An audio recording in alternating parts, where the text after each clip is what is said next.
Atal honetan aztertuko dugu mekanika estatistikoa oso oinarrizkoak den bi kontzeptu. Mikroegoera bat zer den eta makroegoerak zer diren. Eta horretarako baita erabiliko dugu oso ohikoa den adibide bat, batez ere estatistika saltzeko, txanponen adibidea.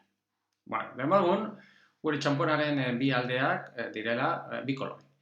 Alde batetik urdina edo gorria atera daitekela. Eta alde bakoitza ateratzeko probabilitatea berdina da. Orduan, txanpon bat airera botatzen dugunean, atera daiteke bai urdina edo gorria. Orduan, demagun orain lau txanpon ditugula eta lauak botatzen ditugula. Orduan, botatzen baditugu, orduan atera daitezkeen gertaera posibleak hementxe hauek dira.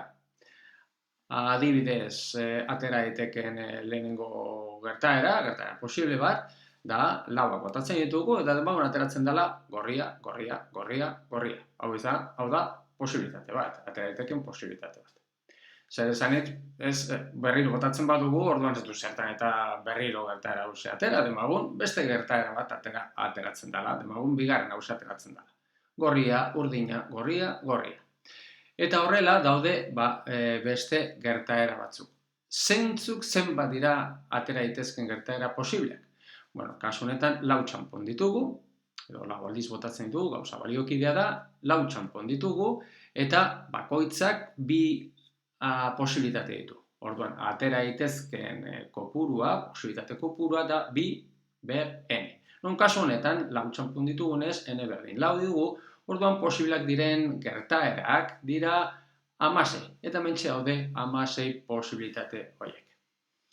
Zer esanik ez, lau txanpon botatzen ditugunean, bata bestearen atzetik botatzen ditugunean, bakoitzak independenteak dira. Hada ez dago txanponen arteko halako lotura edo holakoren bat, elkarrekintzaren bat edo horrelakoren bat. Eta hori izaten da baita ohikoa den hurbilketa, gero sistema fisikoetan aplikatuko duguna.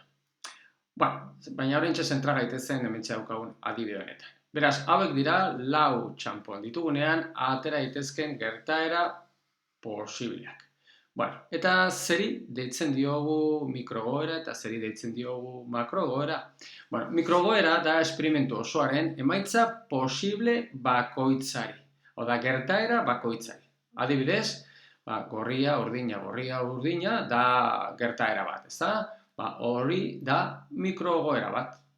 Beraz, zenbat mikrogoera atera daitezke gure kasu horretan? 16 mikrogoera, ez da, atera daitezke. Beraz, badakigu oso simple den kontzeptua zer den mikroegoera. Baina demagun esate baterako, txanponen ordena ez zaigula interesatzen, eta bakarrik interesatzen zaigula zenbat aldiz ateratzen den kolore bakoitza. Zenbat aldiz ateratzen den kolore bakoitza. Eta horrek, baldintza honek definitzen du makroegoera bat. Orduan, adibidez, hau kontutan izan da, guk izango nituzken ez lau baizik eta 5 makroegoera posible. Esate baterako. Makroegoera bat, hau da, azpimarratu behar dugu, makroegoera definitzen duena da, bakarrik interesatzen zaigula zenbat aldiz ateratzen den kolore bakoitza, eta berdin zaigula ze ordenetan ateratzen diren. Orduan, makroegoera posible bat, lau gorri ateratzea, eta, beraz, argi dago, urdin 0. Orduan, hau da posibilitate bat. Kasu honetan, makroegoera honek betetzen duen gertaerak edo mikroegoeren kopurua bat da, ze bakarrik aukera bat bakarrik dugu, ez? Lau gorri ateratzen direnez, gorri. Dago beste makroegoera, izango litzateke, 3 gorri ditugula eta bat urdin. 3 gorri eta bat urdin. Honek definitzen du beste makroegoera bat. Baina makroegoera honetan, zenbat mikroegoera barneatzen ditu? Kasu honetan lau, ezta? 3 gorri ditugu eta bat urdin. Beraz, posibilitatea da, gorri, urdin izatea. Hori posibilitate bat. Beste posibilitate bat, gorri, urdin, gorri izatea. Beste posibilitate bat, gorri, urdin, gorri, eta azkeneko mikroegoera izango litzateke urdin, gorri, gorri, gorri. Beraz, ikusten duzuenez, lau mikroegoera hauek izango liratekeen hementxe daukagu makroegoeren barruan.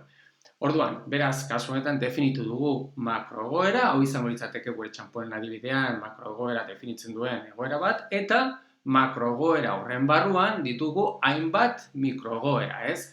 Kasu honetan, gure txanponen adibidean, definitu ditugu makroegoera honekin 5 makroegoera diferente ditugu, eta hemen txazpian agertzen diren zenbat diren bakoitzak, makroegoera bakoitzak dituen mikroegoeren kopurua. Eta hemen ikusten duzuenez, mikroegoera gehien duen makroegoera da erdiko hau, honek bi gorri, bi urdin makroegoerei dagozkien mikroegoeren kopurua 6 izango nituzke.